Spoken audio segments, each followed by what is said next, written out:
Now, I'm not a particularly technical type of photographer, but after 40 years or so in this business, I've come to realise that the technical side of things is important up to a certain degree. Now, I want to talk to you today about the 4 pillars of photography. Now, this concerns the technical side of things, but without the technical side of things, you're wasting your time. Because you can be as artistic as you like or as dreamy and shoot from the heart as you like, but without the technical side of photography, it's very difficult to get the images looking the way that you've visioned them to be. So the 4 pillars of photography as I see it are exposure, focus, composition and lighting. Now this is pretty much independent of the subjects that you're shooting, but these 4 things are the basic things that you need to learn before you progress in photography. They're the things that are going to make the difference between your quality of images and somebody else's lesser quality images. So to start with, exposure. Exposure is a basic thing that we do with our photography. We can shoot manual exposure, which I'm a huge fan of, or we can shoot auto exposure. That's up to you. But the final result depends on getting the detail in that image. We generally want to have a good tonal range across your image. We want to have good shadow detail. We're going to want to have good highlight detail. The perfect exposure just doesn't exist. Exposure is a personal thing. I may prefer images a little bit lighter than you. You may prefer images a little bit darker than me. So the perfect exposure isn't ever going to happen. It's the exposure that you want to produce the images that you're looking for. Also, sometimes exposure is a compromise. If we're shooting a very high dynamic range with our scene, our cameras may not be able to handle those tones from really deep darks to really bright whites. So we compromise a little bit and we might make our whites a little bit overexposed, we might make our darks a little bit underexposed so that we can, in post, fix that, particularly if we're shooting raw files. But work on your exposure, work on a way that's going to get it for you. I'm a big fan of manual exposure, as you'll see in other videos that I've done, but it's up to you to get that exposure correct. As much detail as you can possibly get in your file straight in the camera. Now the second one and most important pillar of photography is your focus. Focus is very important because it's the only thing we can't fix later on the computer. We can dabble around the edges and make it appear sharper, but we really can't sharpen up a badly focused image. So learn how to use your focus properly on your camera. We obviously have autofocus or manual focus. I used manual focus right up until probably about 10 years ago. Then I switched to autofocus as the systems became a little bit more reliable.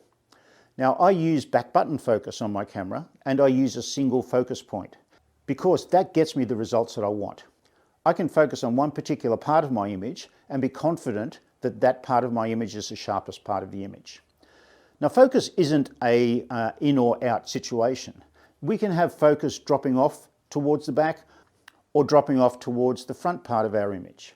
It just depends on how you want to do it.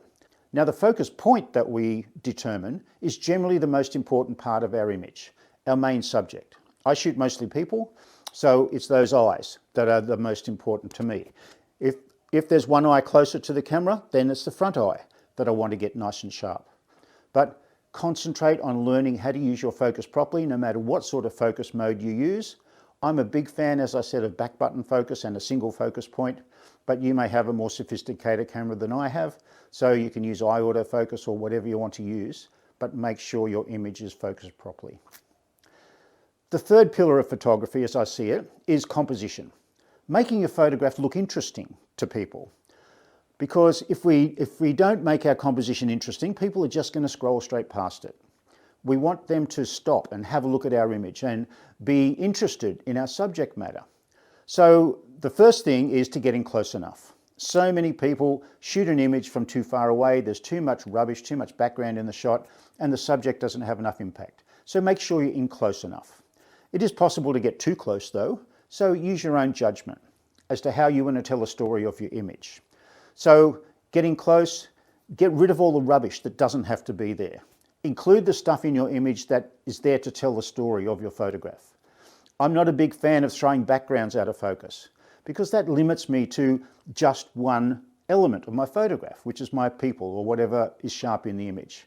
I like to include a greater depth of field so that my background can enhance my subject. But again, we'll be making more videos about that sort of subject in the future.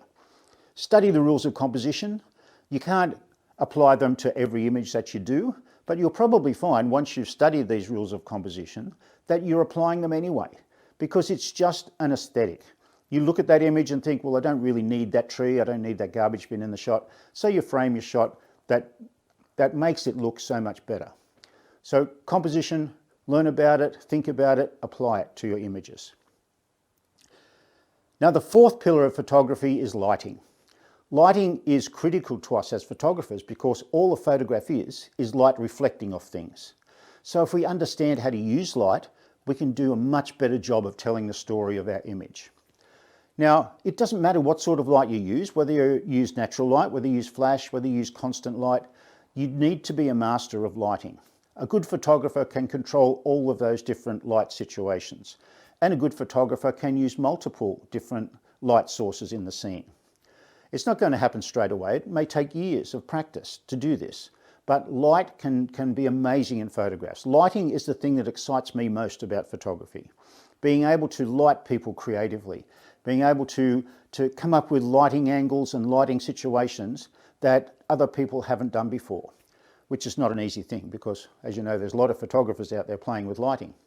But you don't need fancy equipment to do this either. You can do it all with just a single desk lamp. You can do it with speed light. You can do it with some reflectors. It's amazing what you can do when you understand about lighting. So try and learn more about those four pillars of photography because it will make a huge difference to the end result that you get. Ultimately, there are so many other things that matter in your photography. The atmosphere of your image, the feeling, the emotion of your image, all of those sort of things come into it as well. But those four pillars of photography will get you started, and that is the difference between a good quality image and something that may suffer a little bit from bad quality. All right, thanks for watching us. Please subscribe, comment below if you don't agree with anything that I say, and I'll see you in the next one.